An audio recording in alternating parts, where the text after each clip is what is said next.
What's heaven? It's a peaceful place in the sky. Are you going to heaven? No. Why not? You gotta be a good person to go to heaven. So, we're the same. We can't go to heaven because you're not good. And I'm not a person. Do you have any idea what the thing is? She looks like a little girl now, but she's growing. Whoever has that kid wins the war. Whose side do you want, huh?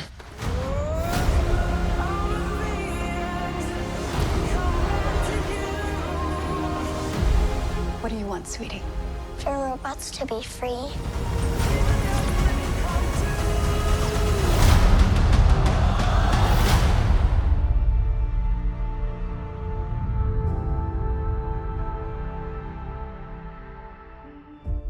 Hey, I'm Marc Loftus, editor of Post Magazine. Thanks for joining us for part 2 of our The Creator podcast. We had a earlier podcast that we released just a few days ago where Heath and I discussed some of the filmmaking elements without giving away any of the plot twists or storylines, and more of a matter-of-fact discussion about the filmmaking techniques. Today we're going to get a little further into it with some of the visual effects, behind the scenes reporting, and other thoughts on the stories, character development, etc. So with that, I'm going to introduce our guests. Kendra, hello, welcome. Hi, I'm Kendra Ruczak from CGW magazine. I'm really excited to be joining both of you today to talk more about The Creator. I was able to interview the visual effects supervisors from ILM who worked on the film, so I'm really excited to dive into this. And I'm Heath Firestone with CinemaTechnica. Like you said, Marc, last time we had to dance around and not talk about some of the stuff we really wanted to talk about because we didn't want to have any spoilers. Now we have a lot more freedom to talk about whatever we want. And one of the first things I wanted to say was I was talking to a friend and I was telling him a lot about the stuff that we talked about in the interview. And he's like, so did you like it? And I'm like, oh, I hope it didn't come off, in the other video as though I didn't like it. I loved it. It was great. But we didn't really talk about our, I guess, overall impression of the film, I personally think that this is going to be a classic. This is something you can watch over and over. It's going to, I think it's going to stand the test of time. It's a great film. It's an original story idea, and it's well executed, and it's artistic, and it has all those elements that you need, I think, to be to sustain over a long period of time. So, yeah, I don't know. So I just want to start with that. I really enjoyed it. There was only, I think there was 16 people in the theater when I saw it, all critics and stuff, and everybody in the theater seemed to really enjoy it. They were talking about it. One person said that that we've needed a really good sci-fi flick for a while, and this was it, and I agree with that sentiment. Yeah, I know what you're saying about our previous podcast, Heath, and not to be critical of the film. And I think you have to go into this with an open mind, with an understanding that this is the filmmaker's perception or what he wants the story to be about, what the future is going to be like. It's not necessarily that he's defining what it is and this is, the way it's going to pan out, but I think it's what his artistic vision is. Mm-hmm. There are still elements that we can relate to by today's date, and then there's stuff that's going on 20, 30, 50 years from now and what he thinks it is. So I think you have to kind of suspend expectations and accept that it's one person's vision of what that future could be. And when you do that, I think you have to be a little more receptive to the artistic nuance of it. So I agree with you on that. Well, and that's what makes it unique and interesting is that perspective and the playing with these ideas, like we said, weren't necessarily practical as far as the way things looked and stuff like that, but definitely were great from an artistic standpoint and stuff. And yeah, I actually really liked that aspect, whether I thought it was realistic or not, Yeah. The level of nuanced world building is just next level. And I was so impressed when I was talking to the ILM visual effects supervisors.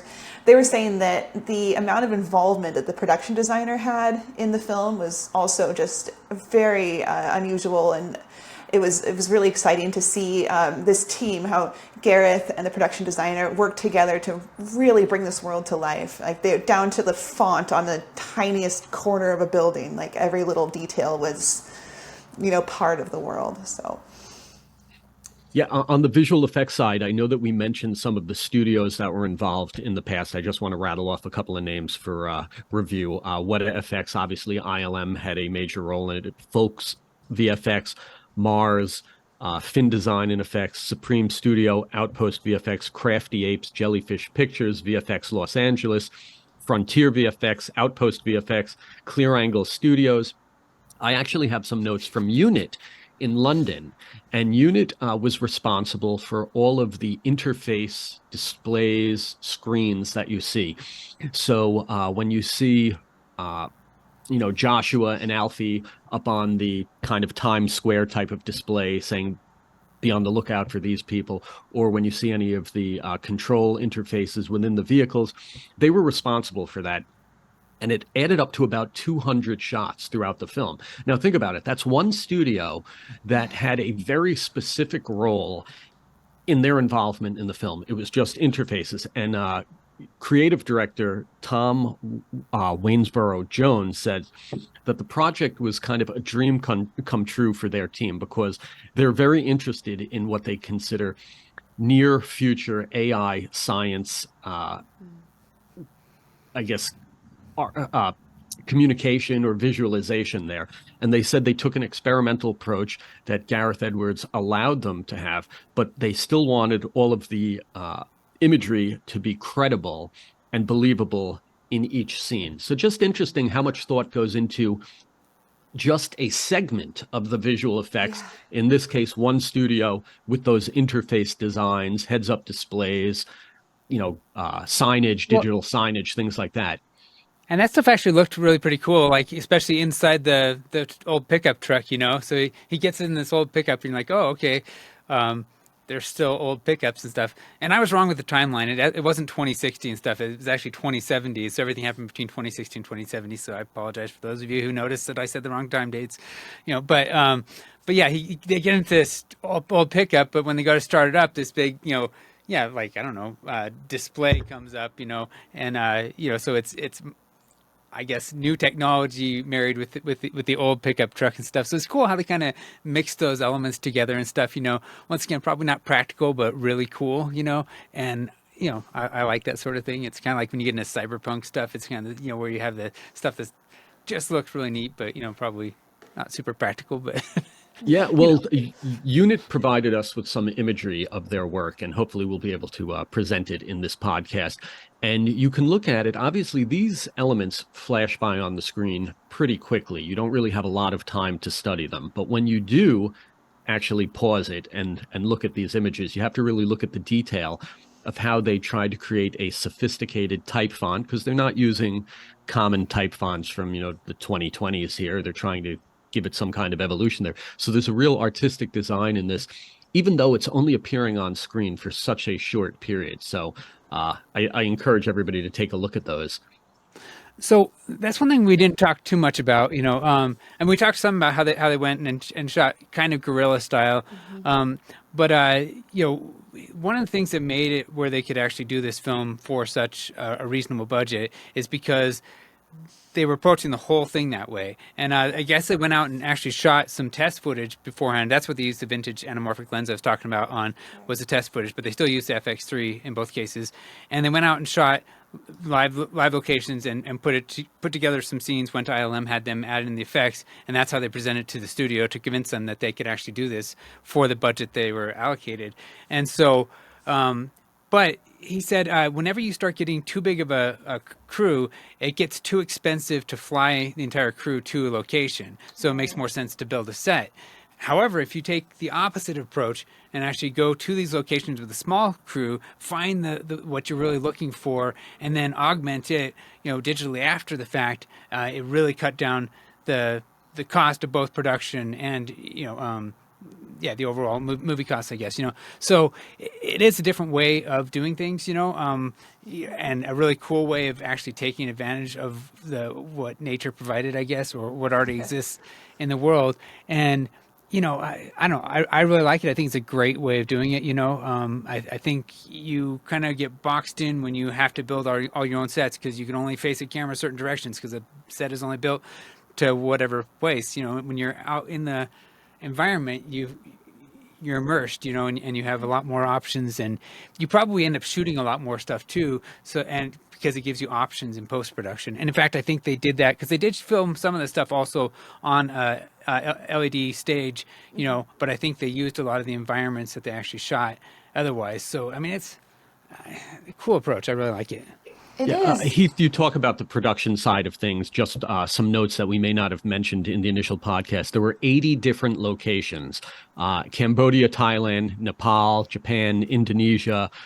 The stage work, like you mentioned, that was at Pinewood Studios outside of London, and they also did some shooting in LA. And I think they were using the Sony FX9 for the stage work as opposed to the FX3, which is what they were using in the field. Yeah, that's right. So, just a little tidbit there on how many locations they were traveling to for all these exotic shots. And then in the initial podcast, I spoke a little bit about the sound design for it and how much that plays into adding weight to these visual effects. And I found out a little more detail about who was involved in the sound design. The team over at E Squared, Eric Adal and Ethan Vanderen, they were responsible for the sound design. And they commented by saying that they feel that half the experience of this film is presented in the sound. And I couldn't agree more. And I said that in the first podcast, that these visuals look great, but when you hear these engines fly past you from these flying vehicles, or you hear these explosions and stuff and your seats rumble, that's what makes you believe that they're real. So just again, a shout out to the E Squared team that worked on it. And they've worked on a number of projects that we're familiar with. They've worked on Transformers, Dark of the Moon. They've worked on Argo, A Quiet Place, stuff as far back as Titanic, Terminator 2, Pearl Harbor, Saving Private Ryan. So they have a history doing these exciting films, and it shows when you listen to the film, which I saw in a Dolby theater. It was incredible. So we're talking about a lot of the same things as far as the technology stuff, which we weren't really restricted as much about talking about before. I'd definitely like to I guess shift focus and talk about story and the characters and stuff like that, because that's what it's all about, isn't it? I want to say that I think the actors did an excellent job. I think they were well cast, and just they I think I described it in one of my posts as it's an intellectual film with a heart, and it is, and I talked to somebody before, who had seen the film prior, and they wanted to see my reaction, but they said that they had an emotional response to the ending. They wanted to see, if the same was the case for me, and absolutely, there's, and if you, this is where the spoilers come in, so hopefully you've seen the film. But okay, so I always wonder, when you talk about these things, how are this is definitely a social commentary. There's no way around that. It's identifying, where we fail as a species or whatever, and also where we succeed. And you see that with the main character when he's talking about and you see it in the trailers, where he's talking about he's not going to heaven. She's like, then we're the same. I'm not going to heaven, or you're not going to heaven because you're not a good person, and I'm not a person, or because you're not good and I'm not a person. So, and the very end, I say again, here's the thing. He actually he ends up having to sacrifice himself for Alfie, and he tells her it's okay. I'm going to heaven because of you. And so it's kind of, it is emotional and stuff, there's a connection at the very beginning of the movie. He doesn't view the AI as anything other than a machine. And a lot of the people, especially on the Western side of things, view them as machines that they're just turning off. It's not killing them; they're just being shut off. And that's the real difference. And if they can be turned back on, then are you killing them? But sometimes they can't be turned back on. You're destroying them and stuff. But that's definitely a theme that plays out through the entire thing. And by the end, he's developed a relationship with Alfie, and views and it's built up over time, because he meets up with a friend who he's trying to I think she's helping him track down where his wife is supposedly and whatever else. And his friend is basically living with a simulant, and he's like, really, But that's the thing, in the Eastern people who are in the Eastern countries, they work alongside the AI, they interact with it, they're part of stuff, but they also develop these emotional connections with them. And when you're dealing with artificial intelligence, especially sentient artificial intelligence, that's obviously going to be one of the big things that's going to come up. And then you get into the questions of what's life and what rights does something have once it can think. And that's the whole thing about AI, isn't it? So, but it's fascinating that not only does he make this connection with Alfie, but that it makes him a better person. Yeah. I think that you exactly. can't not have an emotional attachment to Alfie. That young girl that portrayed that character is just, adorable and, perfectly suited for that role. I mean, again, you look at the social aspect of it. There's definitely an East-West, U.S. us versus them type of mentality. And on the U.S. side, we, based on what's happened in the film with this nuclear explosion, we want to do away with it. We don't want, this technology influencing or affecting our lives. And in the West, the AI literally says, we want to live side by side with you in harmony. Now, I don't know if that's just a talking point that they're trying to sell you on, or if that's their actual beliefs, but there definitely was a difference in the acceptance of it by geography. Exactly. And to that point that you're bringing up, Mark, they actually said one of the AIs is telling Joshua that it wasn't even AI's fault that the nuke was detonated. They said that it was a programming error, basically a human programming error that caused it. And we don't know that that's the case, but that's what they believe. But this is also playing with the idea of bad and good. Who's bad and who's good often is determined by your perspective, Right. And who's to say in that their own eyes type thing? Yeah, who's to say that in the United States they're telling them that this explosion was done by AI, as opposed to acknowledging that it may have been their own, Well, and even if it was the AI that does it, doesn't mean that all AI is bad, And so they may have, created their own mythology that this wasn't actually them, because they wouldn't do that. They want to live with humans and stuff, And certainly, they basically paint it as though they aren't at war with humans. They're just trying to survive, whereas humans are trying to destroy the AI, which they also see as their way of surviving because they think the AI is trying to kill them, I mean, and with some evidence to support that, at least prior. So there's a lot of gray, a lot of complex stuff, that's good. That's what makes it a thinking film, Yeah. Exactly. When you look at it, though, it's not as if the U.S. side had abandoned the technology totally. They were relying on these robots to do their dirty work for them, to sacrifice themselves and, kind of do these suicide missions where they go in and explode.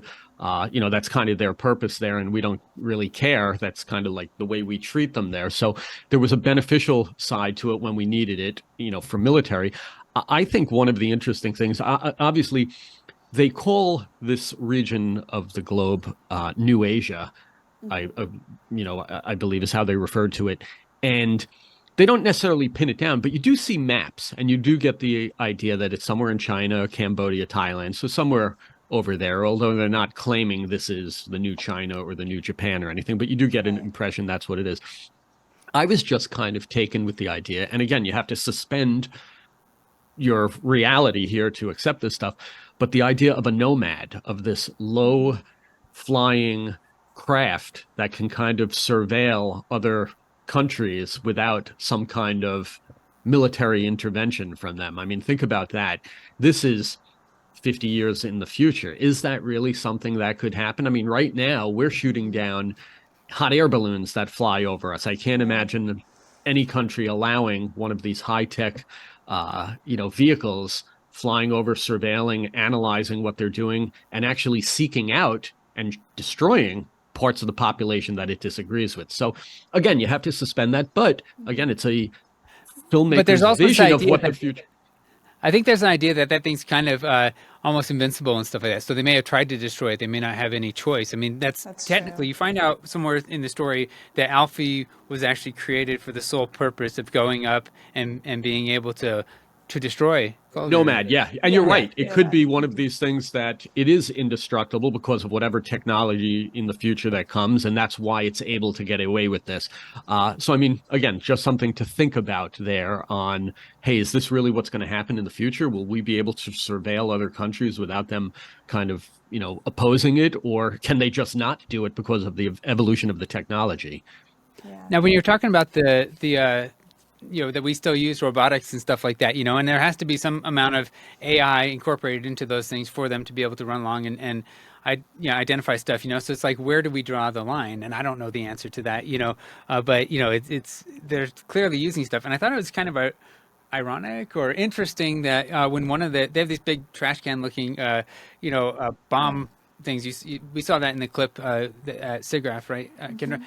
So one of them, before it goes off to blow up stuff, it says, it turns to the general, whatever her Allison position Janney's is. character, yeah. Yes, and it says, "It's been a pleasure to serve you," or something like that, and then it Yeah. runs off. And then the next one, so you're wondering, is that programming for it, or does it have some sort of personality and stuff? Yeah, But then the is it next choosing it? one that goes doesn't say that; it just takes off and goes. So, Interesting. which kind of indicates that they have individual personalities, which indicates that they've got some AI in them. I don't know. It's just like, Yeah. Yeah. it's Interesting they're thing kind of that like the- Easter eggs to see if you're paying attention. I don't know. Yeah, it really gets you thinking about the possibilities of the technology in that world.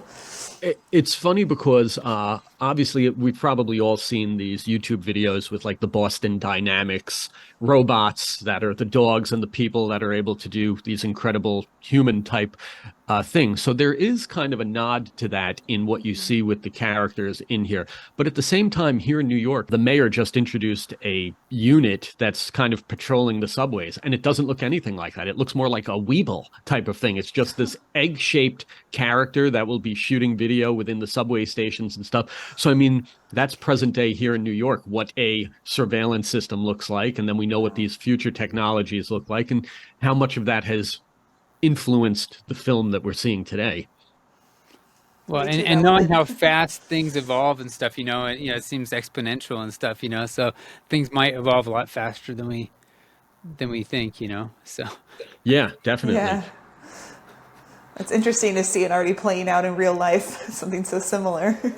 Well, right. And then when it's not just dependent on people to do the stuff, now a lot of people are having their programs written mostly by, bots and stuff. They say, Right. I need a program that does this, and it does most of the work for them. Well, it's only a certain amount of time before you're able to process a lot more stuff a lot quicker because you're utilizing these other tools to do it. And once again, that could really ramp up the speed at which things evolve, so yeah. What about the edit, Heath? We talked a little bit about that in the previous podcast, just the idea that you were probably taking a much longer film and trimming it down to this, 2 hour and something time frame, but without losing the audience as the film moves along. And you do see that through the film. You see obviously the old pickup truck where they discover the one character who's been dead for a number of hours. So you get the idea that time has passed. There's the scene where Joshua and Alfie escape. They're kind of in that tunnel. They go up through the manhole, and the next thing you know, they're in an airport and they have tickets to get on one of these shuttles. And you're like, well, wait a second here. But again, did you need to see all of that going on in between, all of the in-betweens necessarily? And there's multiple times where that happens, where the police are about to close in on the location and stuff, and they're there, and you're like, how are they going to get out of this? And the next shot you cut to is the police busting in, and oh, they didn't get out of there. But then it cuts to them, and they're a ways away, and you never saw how they actually got out of that situation. And you're like, wait a minute. But then, like I say, once again, I kind of looked at it like, okay, that was. Does it really matter? I mean, we know they were going to get out, how they got out, could have been, 10 minutes of something, but, if we're trying to move the story along and tell it in 2 hours time or whatever, then, you're going to have to take sacrifices. And honestly, I didn't really care how they got out of there. The important thing is they were in danger. They got out of danger. We're good, you know? I'm wondering, like, how do you think this would have played out if it was more of like a limited series? If we had like 5 episodes to dive into the world more. I wonder how that's a really good question. I did see an interview, because they've released a bunch more interviews and stuff with Gareth, and he was talking about the different cuts and stuff, and obviously they had an original cut of 5 hours and stuff, and then they, but those are always long, and they cut it down, and he said that they got it down. I guess I thought it was 2 hours and 20 minutes because that's what my ticket said, but I think it's an actual 2-hour movie or something like that. He said they were showing it to test audiences. They got it down to 2 hours and 15 minutes, and they were all everybody had different ideas about whether they liked it or not, and they showed it to a test audience, and there was a lot of feedback. Different people disliked or liked different aspects of it, and the people who ran the testing thing say usually when you see that, it means that it's too long. And they're like, really? So they went back in and cut out another 15 minutes. So I assume it's down to 2 hours. And he said everybody's happy with it at that point. It went out, and they didn't have the same sort of response. So they actually trimmed off an additional 15 minutes, and it helped. And that's fascinating, because it seems like they chopped out so much stuff, not in a bad way, but in a stylistic way, that they chopped out big portions of things. And even how they they would take entire sections of the backstory that would be like 20 minutes of exposition and cut it down to like 2 or 3 minutes and stuff. You have to get super creative, both in the storytelling and an editorial aspect to accomplish that, but it also makes it more interesting, and you don't have to wade through that much stuff. It makes you really focus on what the important aspects of this are. And I think they did that throughout the entire film. Like they said, what can we cut from this thing here? Do we really have to see them getting away? It's not really necessary, and like you said, Mark, you wouldn't know with one scene where they had abandoned the truck and got a ride. You assume when the other people show up at the truck that they just missed him and stuff, but they're like, but then when they go to check the body, like, oh, he's been dead for hours. You're like, oh, wow, okay.